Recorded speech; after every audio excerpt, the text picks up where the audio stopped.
when I declined to participate in my neighbor's private neighborhood watch. I woke up to my porch covered in trash and a letter saying, "You're not welcome here." Days later, my cousin who lived 2 doors down filed a noise complaint against me for yelling and fighting, even though I lived alone. I installed cameras and recorded everything. When the police raided their house instead for the real crimes they were committing, I stood on my lawn and waved as they were dragged away in handcuffs. I'm not a man who looks for trouble. Never have been. I work a steady job, mind my business, pay my taxes, and expect the same respect in return. I bought my house in Fayetteville 3 years ago. It wasn't fancy. 2 stories, older siding, small yard that I kept trimmed. After my divorce, I just wanted quiet. No arguments. No drama. No one else controlling my life. And for a while, that's exactly what I had.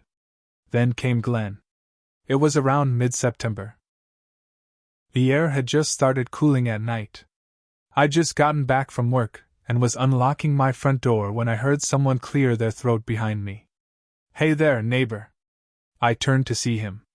Stocky. Mid-50s. Red face like he'd spent most of his life outdoors or yelling at people, or both. Camo shorts even though it was starting to get chilly.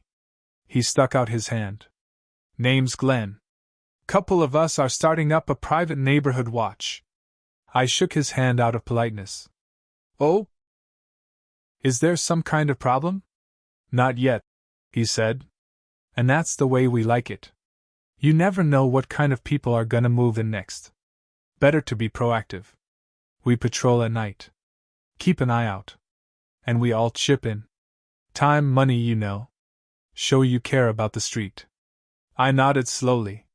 "Appreciate you letting me know, but I work long shifts. I'm not really looking to join any groups." The handshake lingered a second too long. His grip tightened just a hair. "You sure?" "Don't want to be the only house not pulling weight." "I'm sure." His mouth twitched into a tight line. He let go and walked off without another word. That was my first mistake. I thought a polite no would be enough. 2 mornings later, I found out how wrong I was. I opened my door at 6:45 a.m., coffee thermos in hand, briefcase ready. Nearly tripped over a heap on the porch. Garbage. Someone had dumped 3 overstuffed trash bags across my steps. Chicken bones, beer bottles, rotting takeout. One had burst open, leaking sticky fluid across the boards. But it wasn't just garbage. Taped to my door was a note, written in big black block letters. "You're not welcome here." My stomach dropped. I scanned the street. No one was around. I called the police. An officer came out, took a report, nodded sympathetically, but said without video or witnesses, there wasn't much they could do. So I cleaned it up. Tried to shake it off. Told myself it was an isolated incident. But in my gut I knew it wasn't. 2 days later, a bright orange notice was taped to my door. Noise complaint, disturbing the peace. Yelling and fighting reported. I stood there, confused. I live alone. No parties. No loud music. When I called the city office, they told me a neighbor had reported hearing aggressive shouting, coming from my house multiple nights in a row. "Who made the complaint?" I asked. They told me. Victor. My cousin. Victor and I weren't close. Never had been. He was my mom's sister's kid. Grew up lying to get out of trouble. Borrowed money and forgot to pay it back. Always working some angle. By coincidence, or maybe fate, he'd moved into the same neighborhood a year before. Just 2 doors down. I knocked on his door that evening. He answered in a bathrobe, beer can in hand. His eyes had that glassy, drunk look. "Noise complaint?" I asked. He shrugged.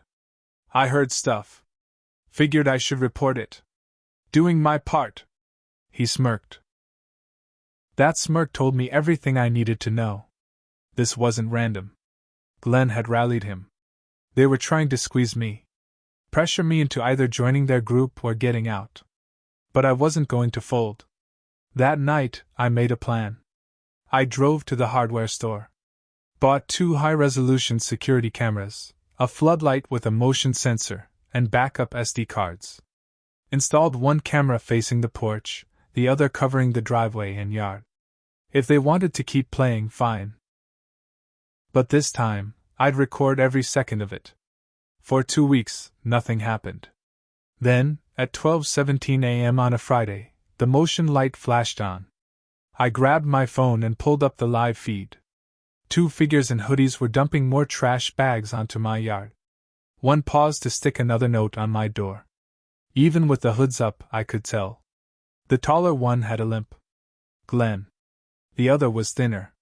His stance, the way he moved, it was Victor. But this time, something was different. The bags weren't full of normal garbage. They were bulkier. Heavy. Not the kind of thing you toss out for harassment. Something wasn't right. I didn't confront them. I waited. At dawn, the bags were gone. Someone had come back and picked them up while I slept. My stomach sank.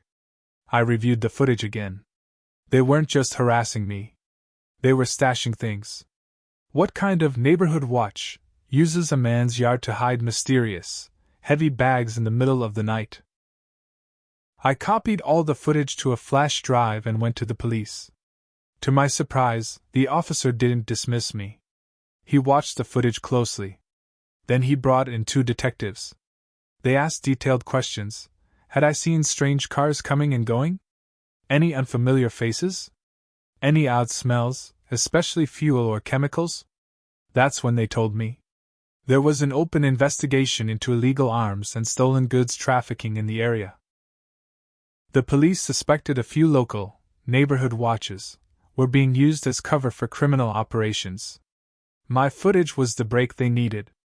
The detectives moved fast. They set up surveillance. Marked my camera's angles. I kept feeding them fresh footage. Over the next week, more people came and went from Glenn's and Victor's houses. Bags were stashed. Cars rolled in late at night. Every second was recorded. I didn't say a word to Glenn or Victor. I kept mowing my lawn. Going to work. Nodding politely to neighbors. But inside, I was documenting everything. One evening, Glenn tried to approach me. "You know, it's not too late to get with the program," he said. "Nobody likes a loner." I smiled. "I'm fine where I am." He scowled and walked away. That was the last time we spoke before it all came crashing down. The following Tuesday, things escalated in a way I hadn't expected.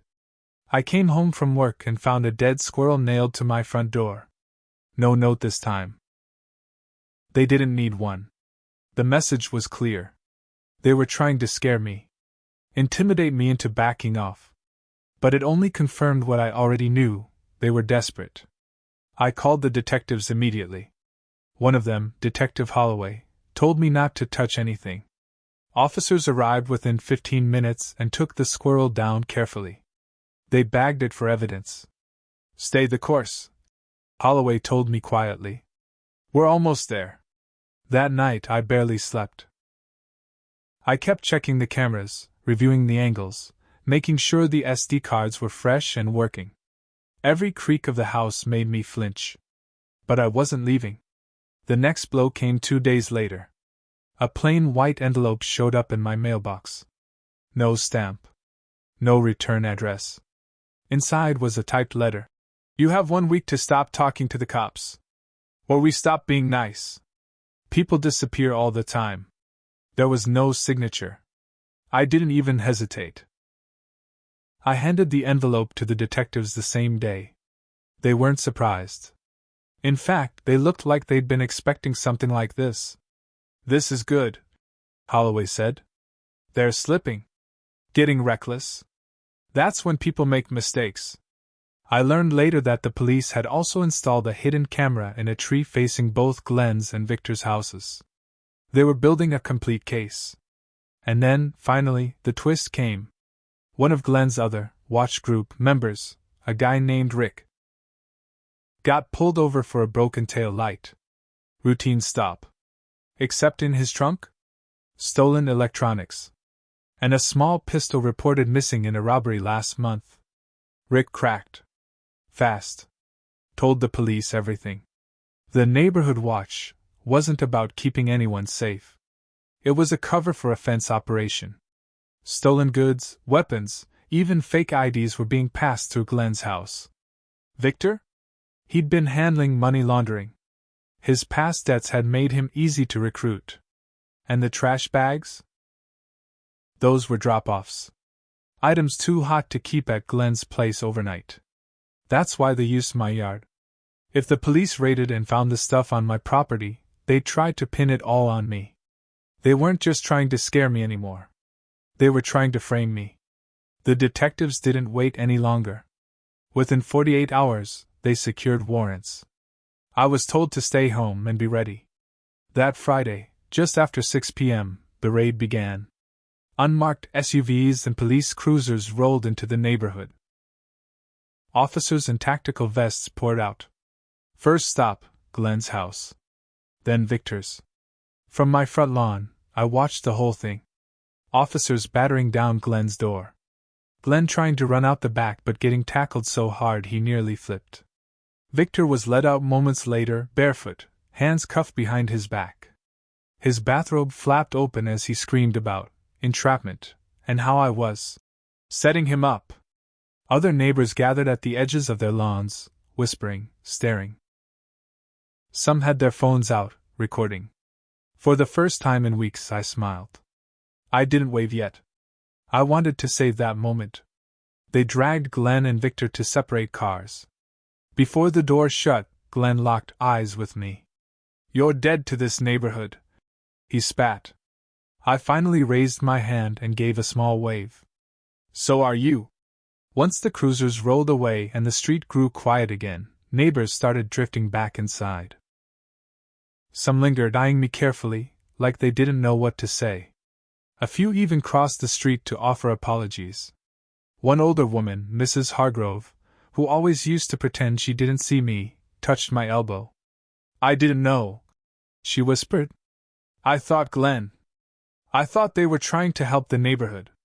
I nodded but didn't say much. Most of them had looked the other way until it was too late. I wasn't going to play hero now. Over the next week, more details came out. The cops found stolen goods in Glenn's basement, thousands of dollars worth. TVs, car parts, boxes of fake IDs and passports. In Victor's house, they discovered ledgers, handwritten records of payments, deals, and accounts. He wasn't just laundering money. He was handling the entire financial side of the operation. Even worse, some of those records mentioned people from outside the neighborhood. Names that led to more arrests across the city. Glenn took a plea deal when the full weight of the charges came down.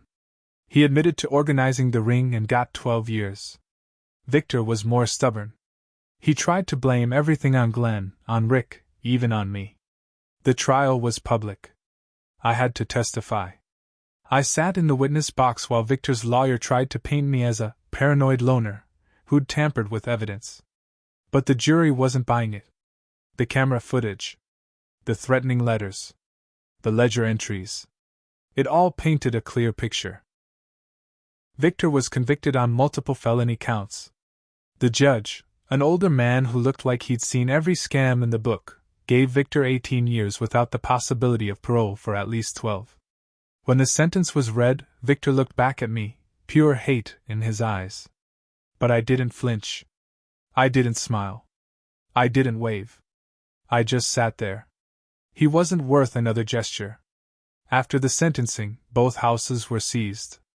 Glenn's house was auctioned off to cover legal fees and victim compensation. A young family bought it.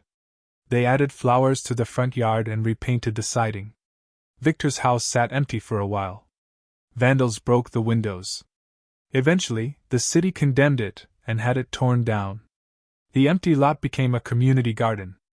And the other neighbors? Some tried to make small talk. Some acted like nothing had ever happened. A few moved away within the next year. Maybe out of guilt. Maybe out of fear. But me? I stayed. I kept my cameras rolling. Not because I was scared anymore. Because I knew what people were capable of when they thought no one was watching. Sometimes, staying silent gets you destroyed. Speaking up gets you hated. But watching? Documenting? Waiting? That's how you survive. That's how you win.